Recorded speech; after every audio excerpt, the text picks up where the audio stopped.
দাদা ৰজনী মাষ্টৰৰ ঘৰ কোনপিনে? দাদা এফালে যাব, এটা তিনিআলি পাব, ৰাইট চাইডে ঘূৰিলে পাই যাব। ধন্যবাদ দাদা।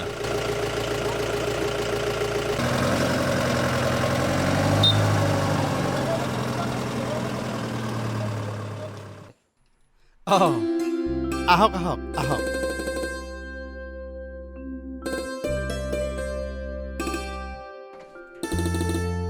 এইটো পলাটো লওক। ইয়াত 2000 মান টকাৰ দামী দামী হৰেক ৰকমৰ খোৱা বস্তু আছে। আমাৰ আকৌ ল'ৰা ষ্টেণ্ডাৰ্ডটো কম নহয়। ঠিকেই, ষ্টেণ্ডাৰ্ড মেইনটেইন কৰাটো ভাল কথা, কিন্তু আমি পিছে ইমান ষ্টেণ্ডাৰ্ড মেইনটেইন কৰিবলগীয়া মানুহ নহয়। নাই নাই, দাদাই আচলতে সেইটো কথা কোৱা নাই। দাদাই আচলতে ক'ব বিচাৰিছিল যে হ'ব হ'ব, সেইবিলাক এতিয়া নকলেও হ'ব। আগতে কোৱা, ঘৰ চিনি পোৱাত একো অসুবিধা হোৱা নাইতো? হৈছে বহুত অসুবিধা হৈছে। ইমান ভিতৰুৱা ঠাইত কিয় যে আছে আপোনালোক? মোৰ আকৌ এনেকুৱা গাঁও দেখিলে এলাৰ্জিয়ে উঠি যায়। মানুহবিলাকো কিবা বেলেগ বেলেগ যেন লাগে। হয় নেকি? মানুহবিলাক অৱশ্যে অলপ বেলেগ। দাদা, এইবিলাক কথা বাদ দি আমি মূল কথালৈ আহোঁ নেকি? অঁ, মূল কথালৈ অহা উচিত। ছোৱালীজনীৰ ফটো দেখিয়েই আমাৰ ৰাজেনৰ পচন্দ হৈ গৈছে। ছোৱালী উলিয়াই আনক নেকি এতিয়া? ৰ'ব ছোৱালী আহি আছে। সুনীতা, পল্লৱীক লৈ আছোন। গৈছো খুৰা।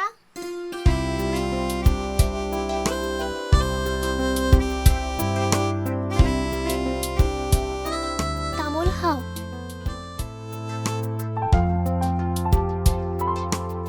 এয়াই আমাৰ পল্লৱী।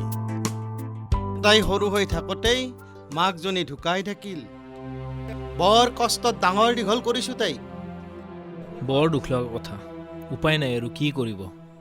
আচ্ছা, আপোনালোকে যদি বেয়া নাপায় আমি অলপ বেলেগকৈ কথা পাতিব পাৰিম নেকি? নিশ্চয় নিশ্চয়। নিশ্চয়, কিয় নোৱাৰিব? সুনীতা, পল্লৱী, যোৱা গৈ এক আমাৰ গাঁওখনকে এবাৰ দেখুৱাই লৈ আনগৈ যা। হ'ব খুৰা, আহক।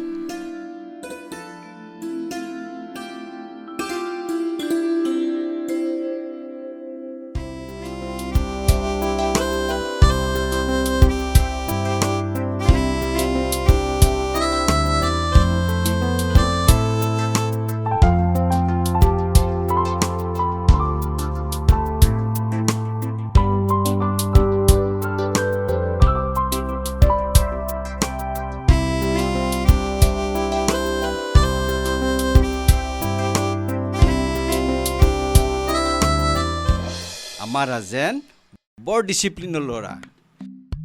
বহু টকা দৰমহা পায়। আচলতে আপোনালোকৰে ভাগ্যৱান যে ৰাজেনে আপোনালোকৰ ছোৱালী পচন্দ কৰিছে।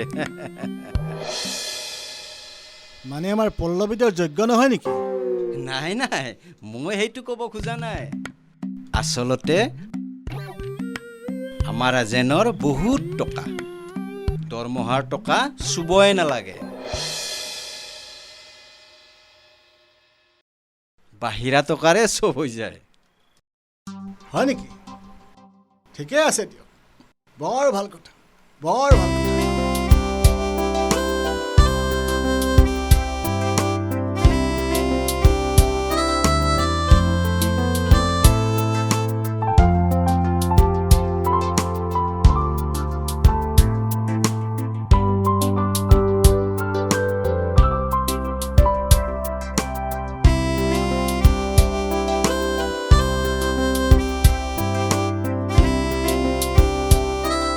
তুমি কিমানলৈ পঢ়িছা?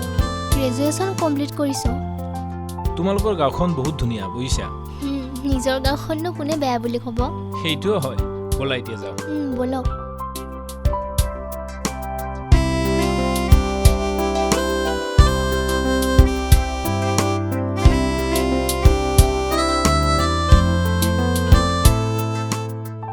ছোৱালীজনীৰ বিয়াৰ যোগাৰ কৰিবলৈ হ'ল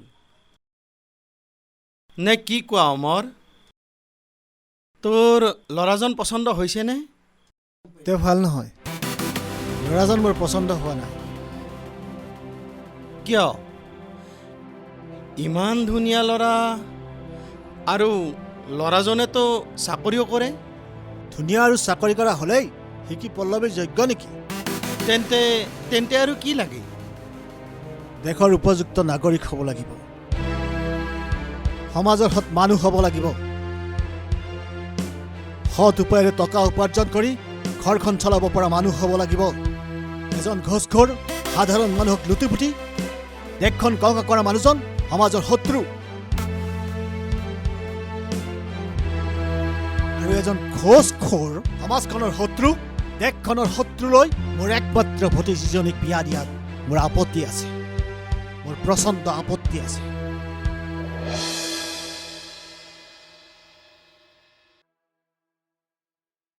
হেৰা, তই ঠিকেই কৈছ। মই কেৱল তাৰ ৰূপ আৰু টকা পইচাহে চালো, তাৰ স্বভাৱক দেখোন গুৰুত্বই নিদিলো। নাই নাই, এই বিয়া হ'ব নোৱাৰে। মই আজিয়েই ফোন কৰি জনাই দিম। দাদা, আজিহে তোক গাঁৱৰ সেই এল পি স্কুলৰ আদৰ্শ শিক্ষকজন যেন লাগিছে। জীয়াই থাকিবলৈ টকাৰ প্ৰয়োজন, কিন্তু টকাই সকলো নহয়। প্ৰথমতে নিজৰ ঘৰখন সংস্কাৰ কৰক, তাৰপিছত সমাজৰ কথা ভাবক। নমস্কাৰ। সমূহ অসমবাসী ৰাইজলৈ আমাৰ ইউটিউব চেনেলৰ তৰফৰ পৰা আন্তৰিক অভিনন্দন তথা কৃতজ্ঞতা জ্ঞাপন কৰিলোঁ। আপোনালোকে প্লিজ কমেণ্ট কৰি আমাৰ ভিডিঅ'টো ভাল পালে নে বেয়া পালে জনাব, আৰু যদি ভাল পালে শ্বেয়াৰ কৰিবলৈ নাপাহৰিব, আৰু আমাৰ চেনেলটো ছাবস্ক্ৰাইব কৰিবলৈ নাপাহৰিব। প্লিজ লাইক আছ।